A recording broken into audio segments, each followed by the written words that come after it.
আমি কি আপনাদেরকে আজকে বলবো এই পৃথিবীর সবচাইতে বড় অপরাধ, এই পৃথিবীর সবচাইতে ঘৃণিত অপরাধ, এই পৃথিবীর সবগুলো অপরাধকে যদি এক জায়গায় নিয়ে আসা হয়, আর এই পৃথিবীর সবচাইতে বড় অপরাধকে যদি এক জায়গায় নিয়ে আসা হয়, পুরো পৃথিবীর মানুষ আর জিন মিলে সবাই মিলে অপরাধ করলে সব অপরাধকে যদি একত্রিত করা হয়, আল্লাহ যতটা রাগ না করে, কোনো একজন মানুষ যদি শুধু একটা অপরাধ করে আল্লাহ এর চাইতে অনেক বেশি রাগ করে।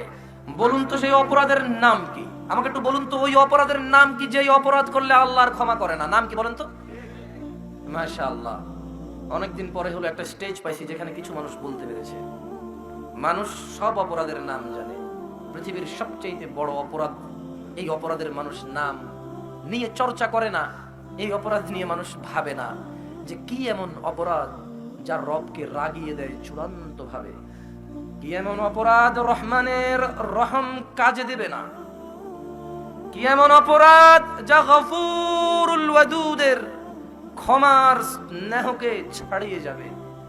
কি অপরাধ মানুষের জানা উচিত, মানুষের ভ্রুক্ষেপ করা উচিত যে তার রব কোন কাজে চূড়ান্ত ভাবে রাগ করে আর ক্ষমা করবে না ওই অপরাধ নিয়ে মারা গেলে। পৃথিবীতে বেঁচে থাকাটাই হচ্ছে বিলাসিতা। বেঁচে আছেন মানে ক্ষমা চাইতে পারেন, বেঁচে আছেন বলেই তো খিদা লাগে অনুভব করতে পারেন, আল্লাহ রিজিক দেয় তা ভাবতে পারেন, বেঁচে আছেন বলেই তো অসুস্থ হন, আল্লাহ সুস্থ করে তা ভাবতে পারেন, বেঁচে আছেন বলেই তো দরিদ্র স্বাবলম্বী হতে হবে, ধনী হতে হবে, আল্লাহ ধনী করে স্বাবলম্বী করে সেই অনুভবটা অনুভব করেন। বেঁচে থাকাই সবচেয়ে বড় বিলাসিতা। মনে রাখবেন, বেঁচে থাকাই সবচেয়ে জীবনের বড় আনন্দ।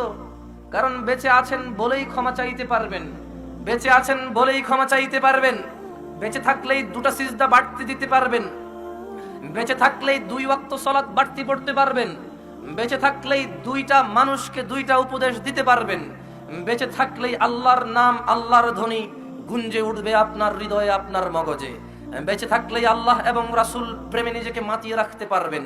মরে গেলে হিসাব নিকাশ শেষ। মানুষ, পরাণগঞ্জের মানুষ, কি সেই অপরাধ? পরাণগঞ্জের মানুষ, অহংকার করো না। পুরুষ ও মহিলা নানান নামে তুমি বিভক্ত হতে পারো, নানা দলে তুমি বিভক্ত হতে পারো, তোমার অনেক হুজুর থাকতে পারে যার সাথে আমার মেলে না, তোমার অনেক মুরব্বি থাকতে পারে যার সাথে আমার মেলে না। পরাণগঞ্জের মানুষ, আমাকে অবহেলা করো, যায় আসে না, তবে শুনো পরাণগঞ্জের মানুষ, রবের সাথে অহংকার করো না। রব তিনি যিনি 7 আসমানকে কিয়ামতের দিনে ডান হাতে ভাঁজ করে রাখবে। সুবহান আল্লাহ, এত মহান রব। অহংকার করো না রবের সাথে।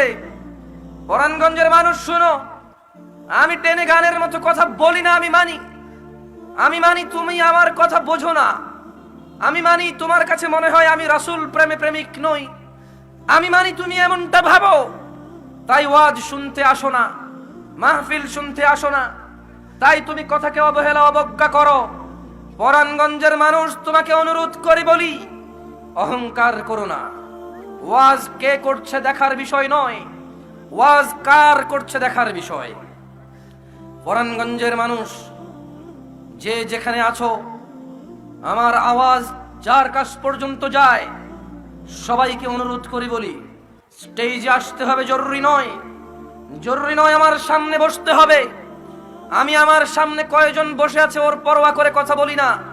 আমি তোমাকে ভালোবাসি, এই কথাগুলো বলছি। সেই চট্টগ্রাম থেকে এখান পর্যন্ত আসছি, আল্লাহর ভালোবাসায় কোনো মানুষ এত কষ্ট করে বলে আমার মনে হয় না। কেন জানি মনে হয় ওয়াজ মাহফিল একটা ব্যবসায় পরিণত হয়েছে। কেন জানি মনে হয় ওয়াজ উদ্যোক্তারা, ওয়াজের কমিটিরা এটা একটা প্রচলিত প্রথা মনে করে নিয়েছে, বছরে একটা হতে হবে। তা না হলে কি মানুষ এমন করে?